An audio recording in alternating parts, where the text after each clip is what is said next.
Olá, pessoal. Então vamos para a aula 13. O assunto de hoje é harmonia e cifragem funcional. A aula de hoje, um pouco diferente das outras que eu abordei, sistema de cifragem, ela é estruturada em torno desse texto, a harmonia funcional, princípios e regras de cifragem, que eu fiz no passado para a turma de harmonia. E inclusive, o texto circulou entre alguns colegas do pessoal da turma, inclusive o Adolfo, da turma nossa, que gentilmente me falou, né, alguns deslizes que eu tinha deixado de erro aí. Aliás, se vocês encontrarem também, vocês me falam, tá? Para mim é bom porque eu quero ir limpando esse texto, já melhorei ele um pouco mais dessa vez, para além dessas correções, né, que o Adolfo tinha me falado. Me estruturei em sessões que são as mesmas da aula de hoje, tá? Então, esses pontos aqui, quer dizer, de 1 a 10, são os pontos de 1 a 10 aqui desse texto. Leiam, tá? Recapitulem aí, as ideias, claro, no texto estão um pouco mais pontuadas, enfim, e espero que ajude a compreender aí essa questão da harmonia funcional. O panorama é esse, vamos falar um pouco, né, contextualizar a harmonia funcional, definir o que é essa função para o Riemann, os axiomas da harmonia funcional.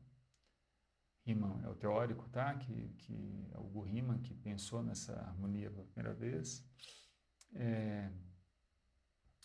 Vamos ver a cifragem das 7 tríades diatônicas na cifragem funcional. 4 pontos, cifragem dos acordes maiores, menores e relativos. Quinto e sexto, nós vamos abordar a noção de antirrelativo e diferenciar isso, quer dizer, em contexto prático de análise dos acordes relativos. Acho que vai ficar claro quando a gente pegar. Sétimo, notação de inversões, de sobreposições intervalares de alterações. Oitavo, notação de funções secundárias e de regiões tonais, né, outras regiões tonais além da tônica. Nono, cifragem de acordes ausentes, é uma inovação dessa técnica de cifragem. O 10º é uma tabela recapitulativa que tem no final do texto. Na verdade, no texto vai estar muito melhor. Eu só coloquei nos slides para, enfim, a aula ter tudo. E 11, eu vou explicar os exercícios para a segunda, tá bom? Então, o que é essa harmonia funcional, né? A harmonia funcional surge desse livro Vereinfachte Harmonielehre, né? Quer dizer, harmonia simplificada, que é o texto do Riemann que ele bolou isso pela primeira vez, tá? E o que é a diferença aqui? É que a cifragem, a maneira de compreender os acordes e a harmonia não é a partir de um baixo e de sobreposições de intervalos, como no baixo cifrado, nem é isso mais identificação de graus, como é na cifragem por graus ou por números romanos, né, cifragem graduada, e nem é por arquétipos acordais descontextualizados, né, de um determinado contexto tonal escalar, como acontece, a gente falou um pouco sobre isso na cifragem popular. Mas sim, é uma abordagem que vai relacionar qualquer acorde a uma das seguintes funções consideradas de maneira autônoma, que é a tônica, subdominante e a dominante. Importante sobre esses nomes é que em outros contextos eles surgem também, quer dizer, todo mundo já ouviu falar de tônica, subdominante e dominante, mas aqui esses nomes se referem a funções autônomas, isso é importante. Então, por exemplo, aqui nesse texto, que vocês vão ver, eu falo sobre como é que esses nomes são utilizados em outros contextos, inclusive tem uma nota de rodapé aqui, tem uma lida, né? Mas quando se fala de supertônica, mediante, submediante, subtônica, a gente não está falando dessas funções, não está falando de harmonia funcional. E essas 3 palavras, tônica, subdominante e dominante, podem ser utilizadas em contextos diferentes. Então, a gente vai utilizar aqui no contexto funcional. São funções autônomas, tá? Que elas têm um significado particular, nós vamos ver. Bom, é exatamente isso que eu falei ali. E aí, a questão mais importante é essa, que função aqui não é um nome de um grau da escala, tá? Como acontece com mediante, submediante, ou mesmo esses três nomes em outros contextos, no livro do Schoenberg, em outros livros de harmonia, tá? Tônica, subdominante, dominante são funções e elas podem ser, vamos dizer assim, atualizadas ou elas podem se manifestar, talvez seja uma maneira um pouco esotérica de dizer, mas enfim, nos acordes. Bem, então o que é a função em rima? Vamos tentar entender um pouco de onde vem essa ideia aí. Riemann, ele deriva tanto as funções tônica, subdominante, dominante, quanto essas qualidades dos acordes que é maior e menor, e basicamente é isso. Quer dizer, nós vamos ver, é daí que vem toda a harmonia funcional, mas ele deriva essas duas coisas a partir de uma abordagem que se chama dualista, que é a partir da série harmônica e da série subharmônica. A gente viu já a série harmônica bastante nas primeiras aulas, aula 3, se não me engano, né? E pega uma série harmônica e construa ela ao contrário. Em vez de subir de Dó, Dó, Sol, Dó, Mi, você faz ela ao contrário. Você vai ter um acorde de Fá menor. Então ele vai pensar tanto nesse Dó, Sol, Dó, Fá, tá? Na quinta composta da série harmônica, como nos polos principais tonais, quanto nesses dois acordes, Dó maior e o Fá menor, quer dizer, o acorde maior e o acorde menor, como resultantes também dessa abordagem dualista. Não vou entrar em detalhes sobre isso, enfim, não é nosso assunto, mas o que é importante é entender que vem daí dois axiomas, dois pressupostos, a partir dos quais ele constrói toda a ideia harmônica, a ideia teórica do sistema de harmonia dele. E aí é o seguinte, ele diz, o primeiro axioma existem apenas dois tipos de sonoridades. E sonoridade aqui ele está falando qualidade maior, menor de acorde, tá? É importante, tem nada a ver com sonoridade tal como se entende hoje em dia, né? Sonoridade hoje em dia talvez tenha um conceito um pouco, nem é tão definido assim, mas a gente está falando de som e não de cor tonal. E ele fala, né, as sonoridades superiores, e por que superior? Porque ele está pensando na série harmônica superior, que são os acordes e sonoridades maiores, e as inferiores, acordes e sonoridades menores. E para ele não existem outros tipos de acordes. E aí já nós vamos pensar, né, mas pô, e os acordes aumentados, diminutos, vamos ver aos poucos, hoje pelo menos sobre os diminutos nós já vamos ver. Mas ele vai falar, em síntese, que todos esses outros acordes, que não são maiores ou menores, devem ser compreendidos, descritos e designados como modificações daqueles maiores e menores. E é exatamente isso que a gente vai ver que acontece com diminutos e aumentados e outros tipos de acorde.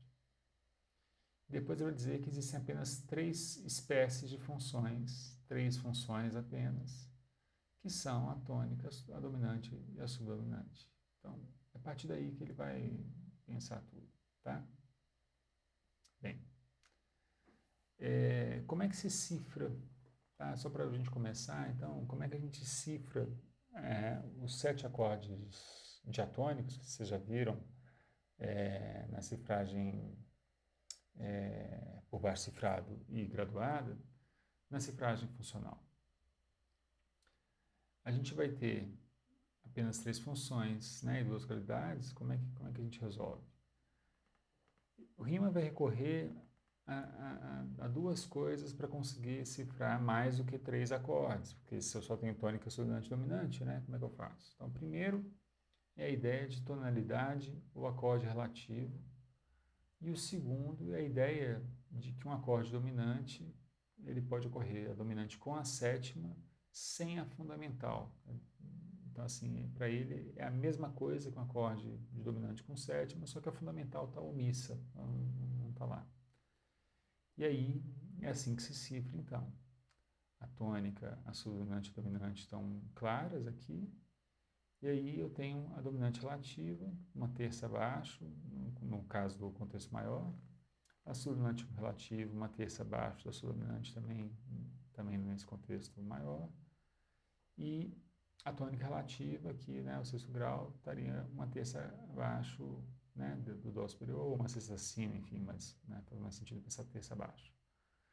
E aqui, né, a dominante sem fundamental, que se cifra com esse cortezinho aí no D. Né? Então você tem D7, e esse corte significa esse Sol que está omisso. Tá bom? Bom,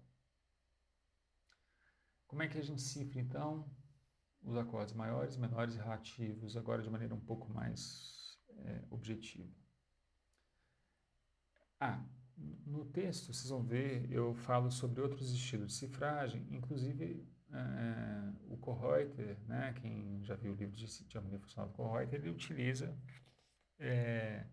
esse sistema aqui.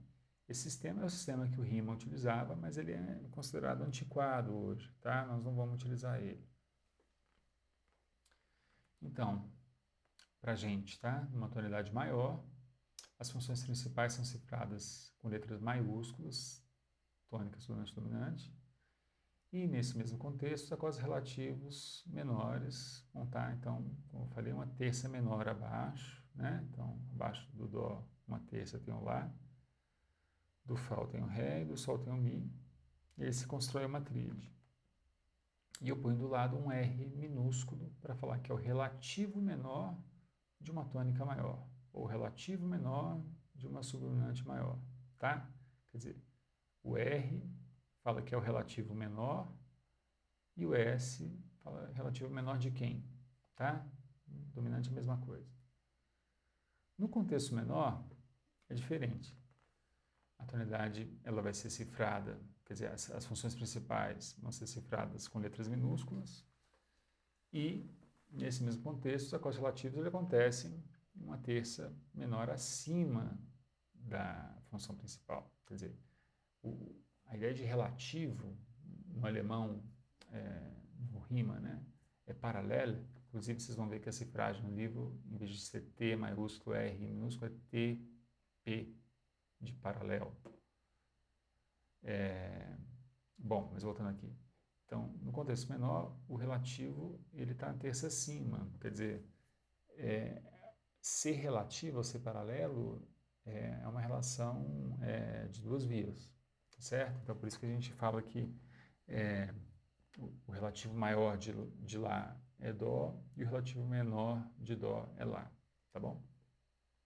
E aí a gente cifra, então, o R maiúsculo, justamente dando a entender isso, que Dó é o relativo maior de uma tônica menor. E a mesma coisa para as outras funções, tá? Então, cuidado com essa cifragem, ela pode ser nova para muitos de vocês, né? Mas a gente vai ter que acostumar com isso aí, tá? Bem, e aí é isso, né? Como são empregados esses dois caracteres, né? Atentem-se então para isso, né? Quando eu tenho T maiúsculo e R minúsculo, eu estou falando que o relativo menor de uma tônica maior. No caso, por exemplo, de Dó maior é Lá menor. Se a tônica fosse Sol maior, estaria falando de Mi menor, né? E o oposto, né? Relativo maior de uma tônica menor é isso, né? Quer dizer, eu tenho o R maiúsculo, dando a entender o relativo maior, e o T minúsculo dando a entender que a tônica, quer dizer, que a função principal é menor. Essas cifragens, cuidado, elas não são intercambiáveis, né? Então, elas se referem a acordes diferentes. Aqui eu vou dar um exemplo em Dó maior. Então, por exemplo, T maiúsculo seria a função, né, do acorde Dó maior. Se nesse mesmo campo tonal eu escrevo T minúsculo, eu estou falando que esse mesmo acorde agora ele está com colorido menor. Então, já passou a ser um Dó menor. E por isso, né, T maiúsculo, Rzinho, é o relativo menor da tônica maior, quer dizer, seria o acorde Lá menor. E se eu tiver Tzinho e Rzão, né, quer dizer, o relativo maior de uma tônica menor, no campo de Dó maior, tá tudo aí em Dó.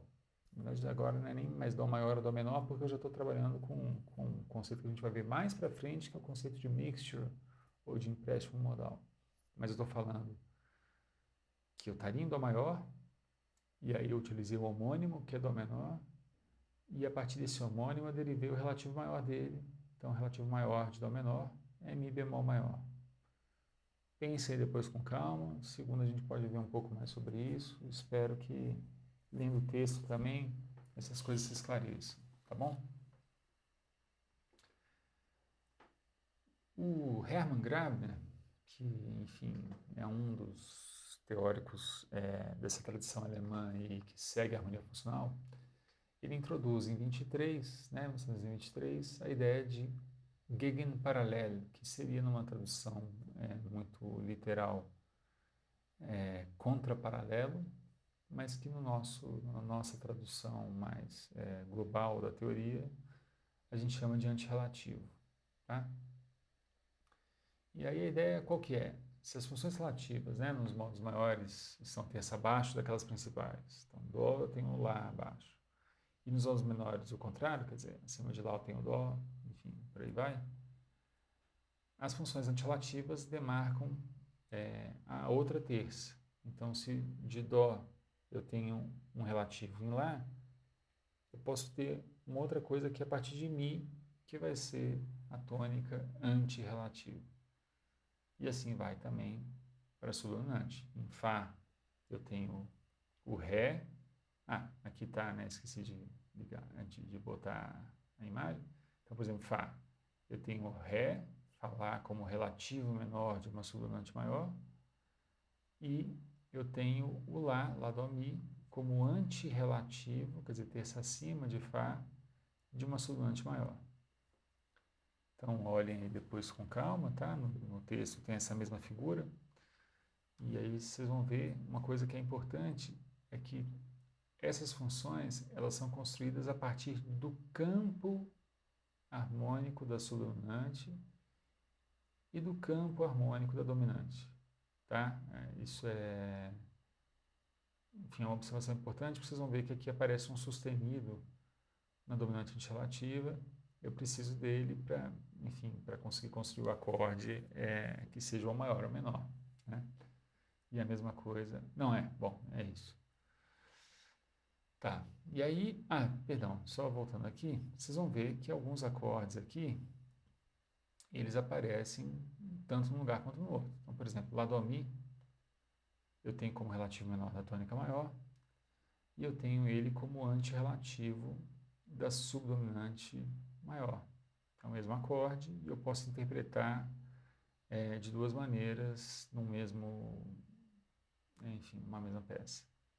Aqui é a mesma coisa, né? Num contexto de Lá menor, Fá, Lá, Dó é tanto o relativo maior da subdominante menor quanto o antirrelativo da tônica, né? Então também é um acorde que aparece em dois campos.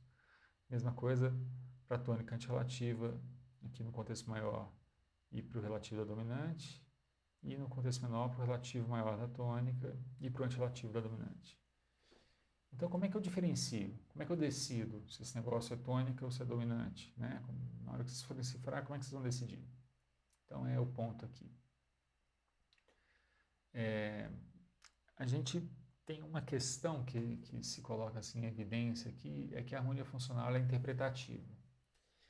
Em última instância, vocês têm que se perguntar, esse acorde, ele tem função de repouso, ou seja, ele apazigua tensões, desejos semitonais, para voltar no termo do HU.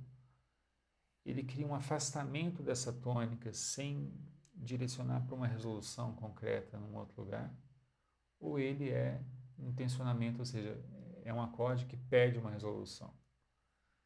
E aí, grande parte da questão já está aqui.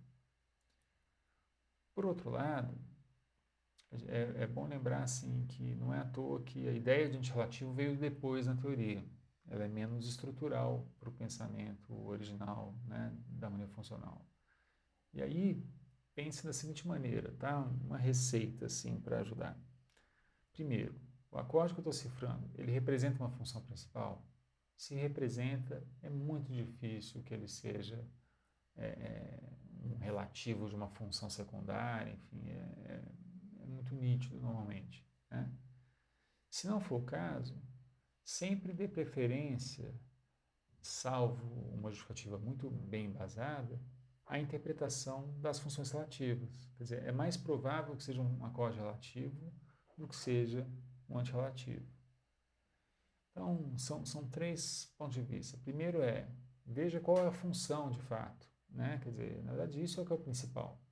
Mas para além disso, sempre pense nisso, quer dizer, é mais fácil ser uma função principal, quer dizer, se essa for uma interpretação possível. Depois, se não for isso, é mais fácil ser relativo, né? Porque isso é mais comum. E, em último lugar, antirrelativo. De cara, no período barroco e clássico, é menos comum explorar acordes e regiões antirrelativas, tá? Também isso é uma coisa importante. Normalmente são acordes menos ambíguos. Bom, então vamos lá para a notação. Como é que é a notação, né, de fato, de inversões, sobreposições intervalares, alterações? A tríade aqui, como a gente viu, ela também vai ser pressuposta. Quer dizer, é um pressuposto, na verdade, de todos os sistemas de cifragem tonais. No entanto, todas as anotações de intervalos e de baixo, a gente vai escrever tendo como referência a fundamental. Nisso é um pouco parecido com a cifragem popular, mas é diferente também, tá? Assim, só cuidado também, porque às vezes a gente se confunde pela semelhança, né? Igual língua inglesa, né? Falso cognato. Então, cuidado com isso, tá bom? Então, como é que a gente nota inversões? A gente nota inversões escrevendo abaixo da função a nota a partir da fundamental que está no baixo. Então, aqui a gente está no contexto de Ré maior e o acorde dominante, então, é Lá, Dó sustenido, Mi, Sol. Quando está assim, essa é da fundamental, eu só escrevo dominante e falo que tem uma sétima. A gente vai falar um pouquinho, daqui a pouquinho, sobre posições de outros intervalos que não a tríade, né? Mas, enfim, tudo aqui tem sétima. Depois aqui, na primeira inversão, eu escrevo embaixo, e você vê que é centralizada, bem no meio da função, a nota a partir da fundamental, que eu, contando, chego àquela do baixo. Então, Lá, Si, Dó sustenido é a terceira nota. Então, a Dó sustenido está no baixo, eu ponho um 3 embaixo. E assim vai, tá? Se o Mi é a quinta nota, então, quinta nota a partir da fundamental do acorde. O acorde tem a fundamental em Lá. Não confundam aqui, né, fundamental com tônica. Fundamental é a nota que estrutura o acorde em tríade, né? Coloco ele na forma mais básica de tríade, a nota de base dessa tríade. Sobre a notação de sobreposições intervalares é semelhante, né? A gente vai notar, então, os intervalos que eu tenho a partir de uma fundamental. Aqui, a gente vai ver que às vezes vão surgir interpretações que são diferentes daquelas da cifragem graduada.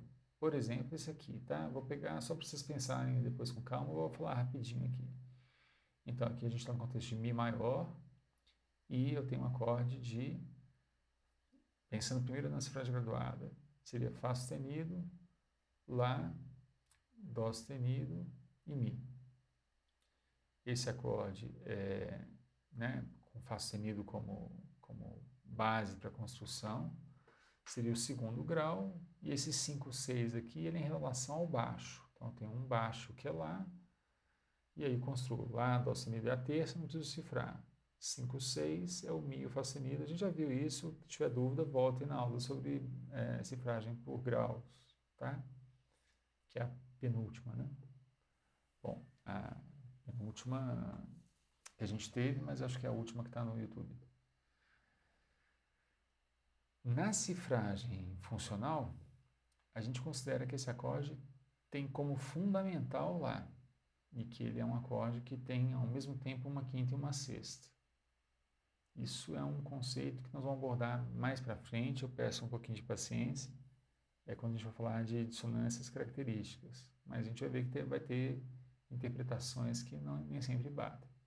Aqui um outro contexto que é simplesmente um acorde de quarta sexta cadencial, né? Quer dizer, é semelhante com o que está cifrado aqui na cifragem graduada. A gente está falando justamente, esse acorde tem função desde aqui de dominante e essas duas notas elas se deslocam, o Mi bemol para o Ré, desculpa, Mi bemol maior, né, o contexto, e o Sol para o Fá como uma apogiatura, né? Como enfim, como uma figuração melódica que assenta-se no acorde dominante. Então, resumindo, essas alterações elas são notadas tendo sempre em mente uma fundamental e não um baixo. Aqui no caso, bom, nesses dois casos a fundamental é o baixo, tá? Mas se não fosse também, seria sempre em relação à fundamental. A gente vai ver exemplos disso ainda para frente, tá? A gente vai analisar muita peça, enfim. E, por fim, talvez a coisa mais estranha que vocês vão achar é a notação das alterações, que a gente leva sempre em conta o contexto escalar. E a gente vai usar esse símbolo que parece um símbolo matemático, mas pensem que é uma coisa expandindo, tá? Que tem uma ideia de que eu estou abrindo, né? Então, esse símbolo significa que eu subi um semitom e o símbolo contrário significa que eu desci um semitom. Então, aqui nesse caso, por exemplo, a gente tem um acorde napolitano, né? Eu teria aqui um acorde de Ré, Fá e Si, só que o Si está abaixado um semitom. Então, na cifragem funcional, eu vou falar que isso seria um acorde de Ré, Fá, Lá. Em vez do Lá eu tenho um Si, por isso que eu tenho 6. E esse 6 está abaixado e por isso ele tem esse sinalzinho decrescente. Enfim, não pensem em maior que e menor que não, que dá erro, tá? Pensem mais na direção em que se afunila ou que se abre o símbolo. Acho que é a maneira melhor de pensar. Tá bom? Então é assim que se notam as alterações. Um oitavo ponto é a notação de funções secundárias, ou funções de funções e a notação de outras regiões tonais. A gente vai poder, algumas vezes, cifrar os acordes em relação a uma outra função que não aquela da tônica. Vocês estão acostumados já com esse símbolo aqui na cifragem graduada, põe o barra, né? Quando, por exemplo, quinto grau do 2 ou quinto grau do quinto. Aqui a gente vai ter esses símbolos, que é um D sobreposto a um D, que significa que é dominante da dominante. E tem até dominante da dominante da dominante, quer dizer, que é esse caso aqui, quinto do segundo, né? Então dá para cifrar as coisas desse jeito. E se não tiver fundamental, eu vou cortar, se tiver o baixo, quer dizer, se não tem fundamental, claro que o baixo vai ter que ser ou a terça, ou a quinta, ou a sétima, né? Que no caso é a terça. Posso ter sétima e nona, né? E por aí vai, tá? Então, isso é uma maneira de cifrar. A gente vai ter S com S também, para subdominante da subdominante. Olhem lá no texto, tem. Eu não coloquei aqui nos slides para não poluir demais. Agora, se eu tenho um trecho um pouco maior, eu vou utilizar esse recurso dos parênteses, tá? Então, o que significa esse parêntese aqui? Eu tenho um trecho em Dó maior, depois vocês leiam, tá? Mas eu tenho um trecho em Dó maior e desde aqui eu posso começar a interpretar. Vocês lembram na última aula 5 eu falei um pouco sobre isso. Quando eu começo a ter bemol sempre aqui, é como se eu tivesse mudado de armadura de clave, né? Então, eu estou direcionando tudo aqui para o campo de Fá maior. Aqui, gente, eu esqueci só de um 6 aqui nesse quarto grau, tá? Acabei de ver que eu não notei as inversões aqui direito na cifragem graduada. Enfim, acabo de encontrar um errinho aí para melhorar. Mas, voltando. Desde aqui, eu abri um parêntese e fechei esse parêntese aqui. O que significa esse parêntese? Eu estou falando que todo esse miolo aqui eu vou interpretar em relação à subdominante. Então, eu identifiquei uma cadência aqui na subdominante, eu decido aqui até desde quando, né, desde que ponto eu vou tentar interpretar tudo isso em relação a ela. Tá? Então, é assim que se cifram regiões, pelo menos aquelas mais próximas, né, na harmonia funcional. Quando é mais distante, vale a pena simplesmente falar, ó, agora eu vou cifrar em Ré maior ou em Fá sustenido maior, enfim, o que seja, como na cifragem graduada. Mas aqui a gente tem esse recurso. Por fim, a gente tem ainda a ideia a possibilidade de cifrar acordes que estão ausentes, que eles não aparecem. Eu preparei um acorde e não cheguei nele, não resolvi. Isso vai acontecer muito na música do romantismo, né? E como é que isso acontece? Aqui eu tenho um exemplo, mas também acontece no contexto barroco, tá? Na chamada cadência de engano, enfim, cadência evitada. Então, o que significa isso aqui? Tem Lá menor, e aqui, então, tem um Lá, um Ré, uma alteração aqui, né? Um Ré falar Si, enfim, mas ainda é subdominante, uma dominante, e em vez de chegar em Lá Dó Mi, dominante Lá, né? Mas em vez de resolver em Lá Dó Mi, resolve-se no relativo maior da subdominante, resolve-se em Fá Lá Dó. Essa resolução enfim, ela surpreende, né, de uma certa maneira, porque a gente espera uma resolução mais comum, né, que seria o Sol sustenido e para lá o Si para Dó, o Mi, quer dizer, esse Fá aqui no baixo é estranho, né, quer dizer, o Mi iria para um Lá, seria Lá Dó Mi, mas vai para Fá Lá Dó. Então aqui eu cifro entre colchete, aquilo que eu esperava escutar, aquilo que a peça parecia apontar, né, num contexto tonal mais óbvio, mais comum. E aqui embaixo, esse Rzão S pequeno, quer dizer, relativo maior da subdominante, o que de fato eu tenho. Se eu preparasse um acorde e tivesse uma pausa aqui, eu poderia também botar só o colchete, quer dizer, é claro, não teria nenhum outro acorde, mas também poderia utilizar esse símbolo, tá bom? Então, uma inovação aí da cifragem funcional. Então, aqui está a tabela recapitulativa, dêem uma olhada, porque tem casos aí que eu não falei nessa aula para não complicar muito. Então, por exemplo, os homônimos maiores e menores. Aqui tem outros casos de alteração, para vocês olharem. Né, acordes como é que se indica essa alteração ascendente e descendente. As dominantes que eu falei, o parêntese e colchete, tá? Mesma coisa, enfim, as coisas que a gente falou. Talvez o mais... vale a pena dar uma olhada essas linhas aqui, 5 e 6, não, 5 e 6, tá? Os homônimos. E, para fechar, o que eu queria que vocês fizessem para a próxima aula? Primeiro, análise do coral 26, tá? Vocês vão analisar a harmonia utilizando tanto a cifragem graduada quanto a cifragem por graus. E isso é justamente para a gente acostumar aí a massa encefálica a fazer sinapses múltiplas aí, tá? Vocês conseguirem interpretar de mais de uma maneira e vai ter um porquê, vocês vão ver, quer dizer, acho que quando a gente começa a interpretar funcionalmente é muito legal porque a gente começa a entender as coisas quase como sintaxe, como tem um sentido tonal, tem uma frase tonal mais palpável. Enfim, e a cifragem por graus, de qualquer maneira, era importante para conseguir identificar estruturas e tal. E, além disso, eu queria que vocês corrigissem os eventuais erros do exercício feito para a última aula síncrona, então, a partir dos comentários que eu fiz, e cifrassem eles também, tá? O que vocês fizeram, a harmonização do baixo dado, com análise, com cifra funcional, tá? Então, assim, são 2 exercícios, né? Não é só um, mas o coral, ele enfim, é um coral não tão extenso e é apenas análise, né?